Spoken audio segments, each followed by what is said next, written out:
इस वीडियो में हम हाउस होल्ड इन्वेस्टिगेशन फॉर्म में पूछे जाने वाले प्रश्नों को देखेंगे।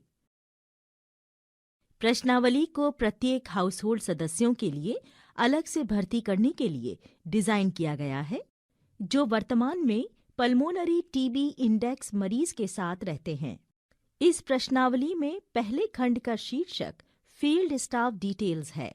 इस खंड में उन कर्मचारियों के विवरण शामिल हैं जो हाउस होल्ड का दौरा कर रहे हैं। इस खंड में निम्नलिखित प्रश्न मौजूद हैं। हाउस होल्ड विजिट की तारीख, हाउस होल्ड का राज्य, हाउस होल्ड का जिला, हाउस होल्ड में विजिट करने वाले काउंसलर का नाम, हाउस होल्ड का टीयू, हाउस होल्ड का पता, हाउस होल्ड का एरिया पिन कोड। स्क्रीनिंग का तरीका क्या है? स्क्रीनिंग के तरीके के लिए 4 विकल्प हैं। ये हैं घर पर आमने सामने, स्वास्थ्य सुविधा में आमने सामने, अन्य स्थान पर आमने सामने, टेलीफोन पर। अगले खंड का शीर्षक हाउस होल्ड मेंबर डिटेल्स है। इस खंड बी में सूचक मरीज के हाउस होल्ड सदस्य का विवरण शामिल है, जिसे उपकरण प्रशासित कर रहा है। यहाँ सबसे पहले आपको निक्षय आईडी दर्ज करनी है। आईडी की लंबाई 7 और 8 वर्णों के बीच होनी चाहिए। अगला क्षेत्र आपको घरेलू सदस्यों की विशिष्ट आईडी दर्ज करने के लिए कहता है। यहाँ प्रत्येक सदस्य को एक अद्वितीय वर्णमाला दी गई है। उदाहरण के लिए, यदि परिवार में सूचक रोगी को छोड़कर 4 सदस्य हैं, तो पहले सदस्य को अक्षर ए दिया जा सकता है, उसके बाद दूसरे संपर्क को बी दिया जा सकता है और अन्य 2 सदस्यों को क्रमशः अक्षर सी और डी दिया जा सकता है। घर के सदस्य के पहले नाम के लिए क्षेत्र में आपको मध्य नाम भी दर्ज करना होगा, यदि कोई हो। यदि सदस्य का अंतिम नाम नहीं है, तो अंतिम नाम के क्षेत्र में LNU दर्ज करें। इस क्षेत्र में अगले प्रश्न हैं, हाउस होल्ड सदस्य की आयु क्या है? हाउस होल्ड सदस्य का लिंग क्या है? हाउस होल्ड संपर्क नंबर क्या है? हाउस होल्ड सदस्य की वैवाहिक स्थिति क्या है?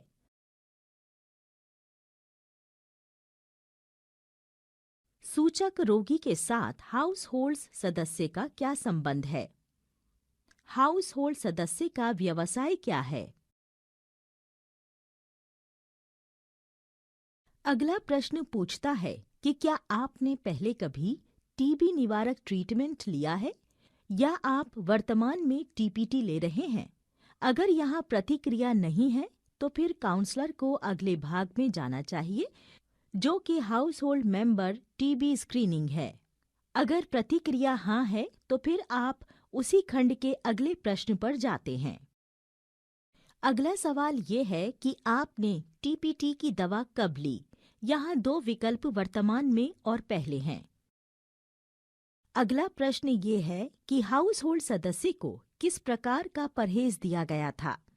यहाँ विकल्प हैं 3HP, 3HR, 6H और अन्य परहेज। यदि परहेज का चयन किया जाता है, अर्थात 3HP, 3HR या 6H, फिर काउंसलर आखिरी खंड में जाता है, जो एग्जिट सर्वे है। यदि अन्य परहेज का चयन किया जाता है, तो अगला प्रश्न प्रकट होता है, जो परहेज को निर्दिष्ट करने के लिए कहता है। एक बार जब आप परहेज निर्दिष्ट कर लेते हैं, काउंसलर अंतिम खंड में शिफ्ट हो जाएगा, जो कि एग्जिट सर्वे है। इस प्रश्न का उत्तर सदस्य के स्मरण के आधार पर हाउस होल्ड विजिट करने वाले काउंसलर द्वारा भरा जाना है। उन मरीजों के लिए जिन्होंने टीबी निवारक ट्रीटमेंट लिया है या वर्तमान में टीपीटी दवा ले रहे हैं, एग्जिट के दौरान स्थिति मरीज वर्तमान में टीपीटी कार्यक्रम में एनरोल हैं होगी। दूसरी ओर उन मरीजों के लिए जो पहले टीपीटी दवा पर थे, एग्जिट के दौरान स्थिति होगी रोगी को पहले टीपीटी कार्यक्रम में एनरोल किया गया था। जब काउंसलर एग्जिट सर्वे सेक्शन में पहुंचता है तो 3 क्षेत्र दिए जाते हैं। पहला क्षेत्र घर के जीपीएस निर्देशांक को दर्ज करना है। अगला क्षेत्र काउंसलर या हाउस होल्ड सदस्य के लिए कोई टिप्पणी प्रदान करने के लिए है और तीसरा क्षेत्र हाउस होल्ड सदस्य की स्थिति के लिए है। अगले खंड का शीर्षक household member TB screening है। काउंसलर इस सेक्शन में तब जाता है जब सदस्य ने पहले टीबी प्रिवेंटिव ट्रीटमेंट लिया हो। ये खंड हाउस होल्ड सदस्य की प्रारंभिक टीबी जांच करता है। इस खंड में पहला सवाल है, क्या आपने पहले कभी टीबी का इलाज करवाया है? यदि प्रतिक्रिया नहीं है तो अगला प्रश्न ये है कि क्या आप वर्तमान में टीबी ट्रीटमेंट पर हैं या निक्षय में एक टीबी मरीज के रूप में निदान किया गया है? यदि प्रतिक्रिया हाँ है तो अगला प्रश्न है, क्या आपके पास निक्षय आईडी है?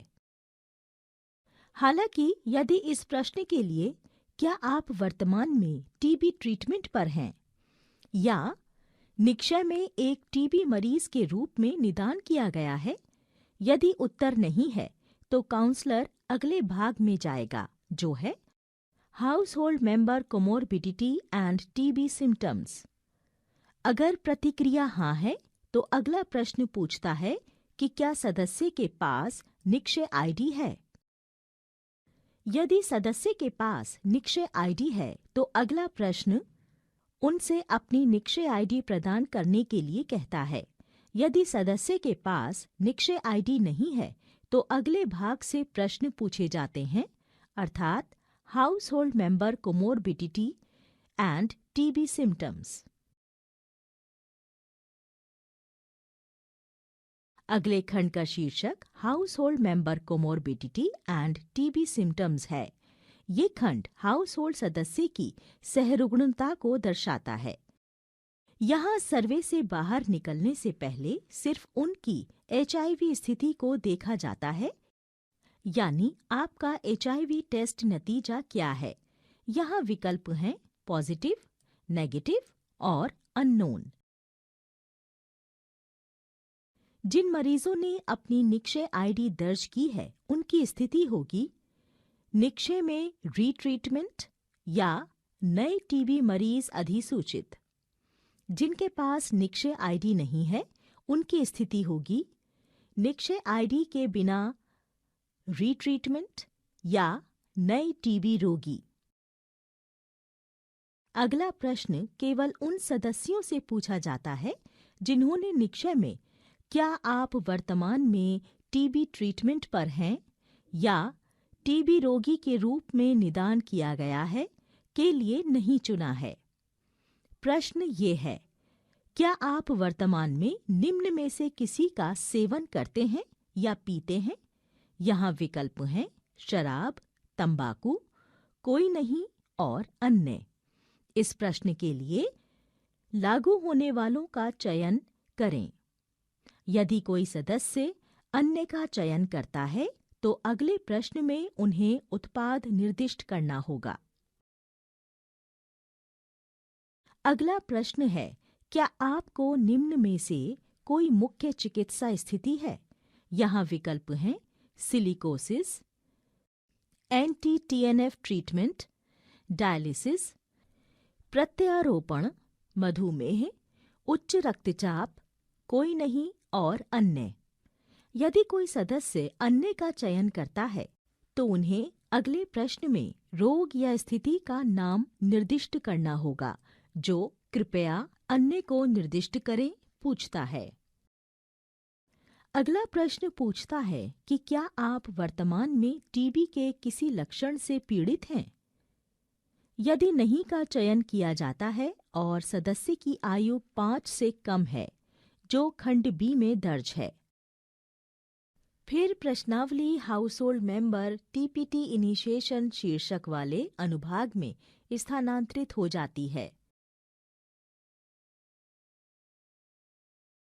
यदि उत्तर नहीं है और सदस्य की आयु 5 से अधिक या उसके बराबर है,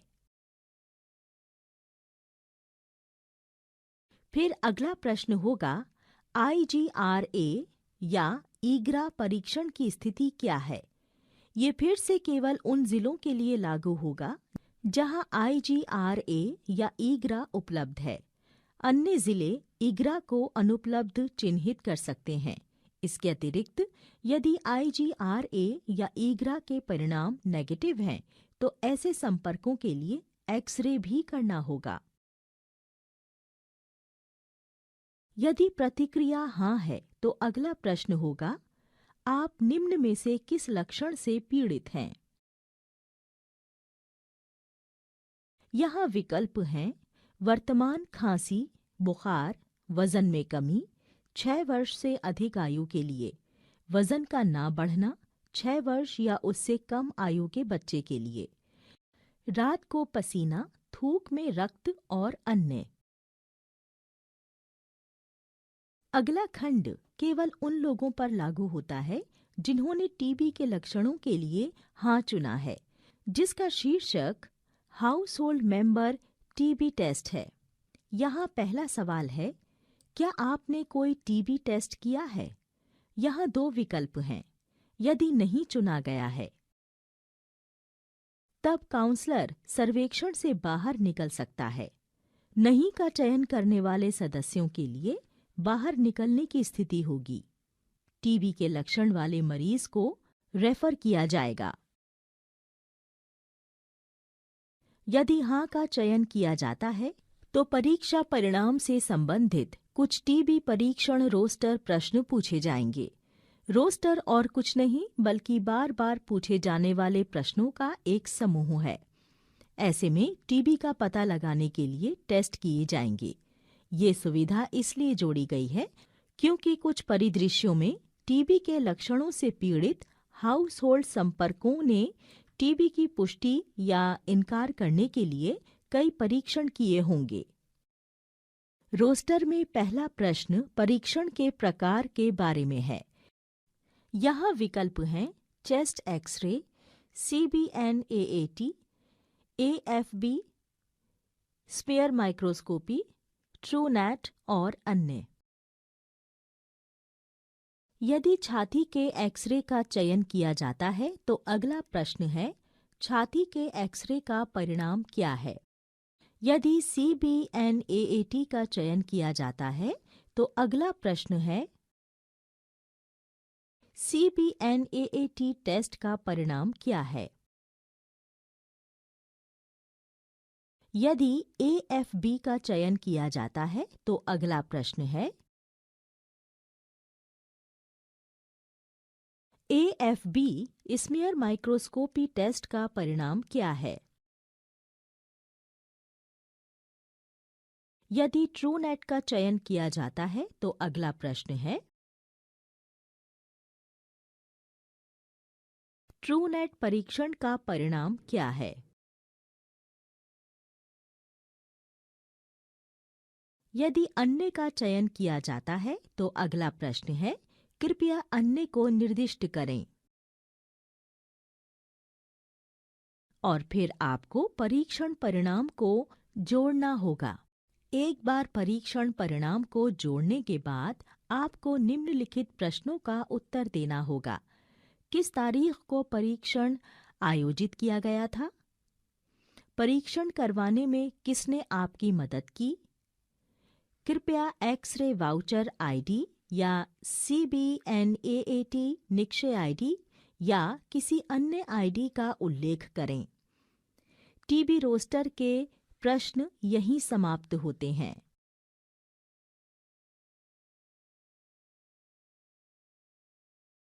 अगला प्रश्न रोस्टर चेक है। प्रश्न ये है, क्या हाउस होल्ड मेंबर ने छाती के एक्सरे को किए गए परीक्षणों में से एक के रूप में सूचीबद्ध किया है? यदि प्रतिक्रिया नहीं है, तो कृपया MO से प्रिस्क्रिप्शन लें और एक्सरे करवाएं। एक्सरे करवाना अनिवार्य है। एक्सरे के परिणाम को रोस्टर में जोड़ने और फिर आगे बढ़ने की जरूरत है। यदि उत्तर हाँ है तो अगला प्रश्न प्रकट होता है। अगला प्रश्न है, सक्रिय टीबी की स्थिति पर परीक्षणों की अंतिम व्याख्या क्या है? अगर प्रतिक्रिया पॉजिटिव है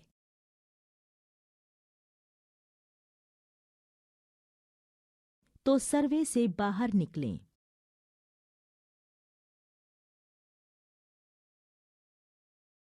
यदि प्रतिक्रिया नेगेटिव या अनिर्णायक है तो अगला प्रश्न प्रकट होता है। यदि किसी मामले में सर्वे से बाहर होना है तो सदस्य की स्थिति होगी टीबी रोगी के रूप में निदान लंबित अधिसूचना। अगला प्रश्न है, IGRA या ईग्रा परीक्षण की स्थिति क्या है? फिर से कृपया ध्यान दें कि ये परीक्षण उन लोगों के लिए लागू है जहां IGRA या ईग्रा सुविधा उपलब्ध है या पायलट जिले।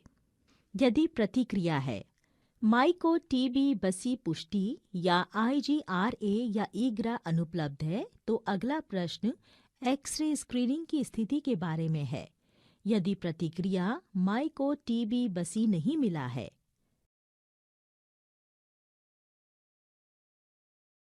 फिर सर्वे से बाहर निकलें।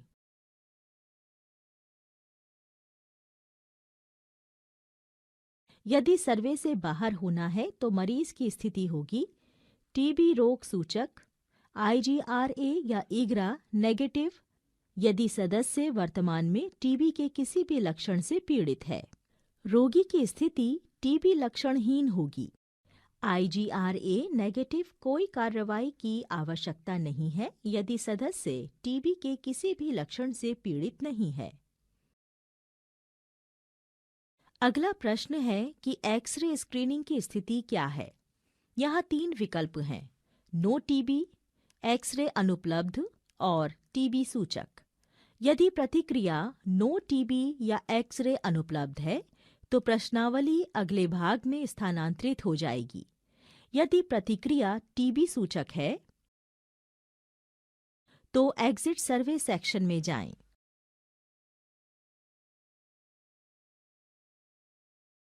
बाहर निकलने पर सदस्य की स्थिति होगी टीबी सूचक मरीज को रेफर किया जाएगा। ये हाउस होल्ड जांच प्रश्नावली पर वीडियो के पहले भाग को पूरा करता है।